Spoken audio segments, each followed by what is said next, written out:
Pernah gak sih, udah nungguin teknisi internet dateng, ternyata pemasangannya gagal total gara-gara sinyalnya nggak dapat. Nyebelin banget kan? Nah, hari ini kita bakal bahas satu solusi cerdas yang sering banget kelewat. Gimana caranya nyiapin tiang internet sendiri, biar koneksi dijamin lancar jaya pas hari H. Oke, kita bakal bedah semuanya dalam 5 bagian. Kita mulai dari kenapa sih sinyal bisa jadi masalah, terus kita masuk ke solusinya, yaitu pasang tiang sendiri. Abis itu, kita bahas tiang yang bagus itu kayak gimana, aturan wajib soal kawat penyangga, dan yang paling penting, cara amanin semuanya dari petir. Oke, kita mulai dari bagian pertama ya. Yuk kita cari tahu dulu akar masalahnya. Kenapa sih kok kayaknya sering banget pemasangan internet itu ditunda atau bahkan sampai dibatalin? Jawabannya tuh seringkali lebih simpel dari yang kita kira. Coba deh, bayangin posisi rumah Anda sekarang. Mungkin lebih rendah dari rumah tetangga atau dikelilingi banyak pohon rimbun dan bangunan tinggi. Nah, kalau iya, bisa jadi posisi rumah Anda itu ibaratnya tenggelam buat sinyal. Inilah halangan pertama yang harus kita taklukkan. Nah, masalah kedua datang dari teknisinya sendiri. Mereka itu terbatas peralatannya. Coba lihat perbedaannya. Teknisi itu biasanya cuma bawa pipa pendek, sekitar setengah meter. Padahal rumah Anda butuh tiang yang jauh lebih tinggi, idealnya sampai 6 meter. Jomplang banget kan? Dan ini dia skenario gagal yang sering kejadian dan pastinya mau kita hindari. Teknisi datang, survei lokasi, terus bilang, "Wah Pak, Bu, sinyalnya lemah nih, harus pakai tiang yang lebih tinggi." Karena kita nggak siapin tiangnya, ya sudah pemasangan ditunda. Harus nunggu jadwal lagi, proses dari nol lagi, bener-bener buang waktu. Tapi tenang, disinilah solusi cerdasnya muncul. Daripada kita pasrah nungguin nasib, gimana kalau kita yang ambil alih kendali? Betul, siapkan tiang Anda sendiri. Langkah proaktif ini beneran bisa mengubah hasil akhir. Mungkin ada yang bertanya, loh emangnya boleh kita pasang tiang sendiri? Jawabannya, boleh banget. Justru teknisinya bakal seneng banget. Kenapa? Karena Anda ngebantu pekerjaan mereka, dan yang paling penting, peluang instalasi berhasil di hari itu juga jadi jauh lebih besar. Sekarang, coba bayangin skenario impian ini. Teknisi datang ke rumah, dan wow, tiang tinggi udah berdiri kokoh, siap dipakai. Nggak ada lagi tuh drama soal sinyal lemah atau kurang tinggi. Hasilnya, internet langsung nyala hari itu juga. Masalah beres.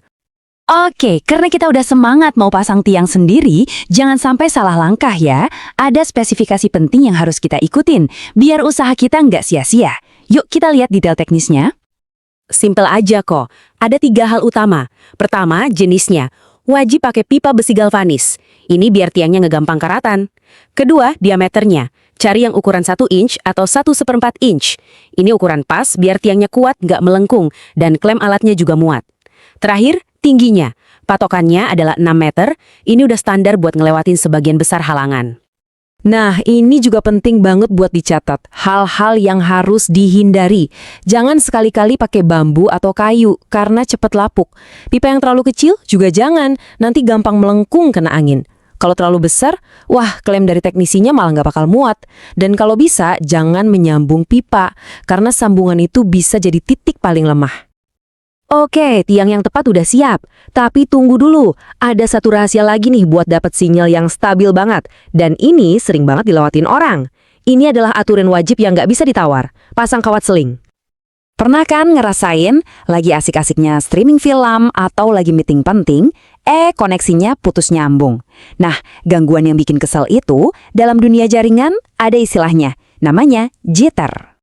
Terus, apa sih sebenarnya penyebab utama jitter ini, terutama di koneksi nirkabel? Jawabannya ada di tiang yang baru aja kita bahas tadi. Ini dia biang keroknya.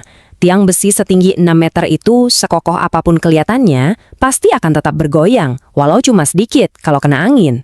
Coba deh bayangin kita mau nyorot senter ke satu titik kecil dari jauh, kalau tangan kita goyang dikit aja, cahayanya langsung meleset kan? Nah, sinyal internet juga gitu cara kerjanya. Dan ini serius ya, ini bukan sekedar saran. Ini udah kayak hukum fisika yang nggak bisa kita langgar.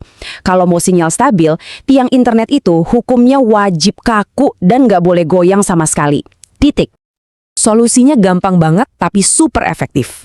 Kita cuma perlu siapin kawat seling, terus pasang di 3 sisi tiang. Jadi kayak membentuk segitiga gitu. Tujuannya cuma satu, bikin tiang itu kaku total, nggak ada goyangan sedikit pun, biar sinyalnya kekunci sempurna. Oke, tiang udah kokoh, sinyal udah stabil. Mantap. Eits, tapi jangan keburu seneng dulu. Pekerjaan kita belum selesai. Ada satu hal terakhir yang sangat-sangat krusial, dan ini menyangkut keamanan. Bahaya petir. Logikanya sederhana banget. Tiang besi yang tinggi itu ya pada dasarnya bakal berfungsi kayak penangkal petir. Jadi, semakin tinggi tiang yang kita pasang, semakin besar juga risikonya buat mengundang sambaran petir pas lagi cuaca jelek. Nah, ini skenario paling ngerinya.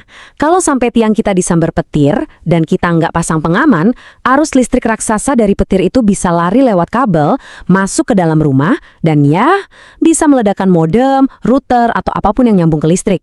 Ini bahaya banget. Untungnya solusinya gampang dan murah. Kita cuma perlu pasang grounding. Caranya, siapin aja kabel tembaga, satu ujungnya kita sambungin ke pangkal tiang besi, terus ujung satunya lagi kita tanam ke dalam tanah. Simpel kan?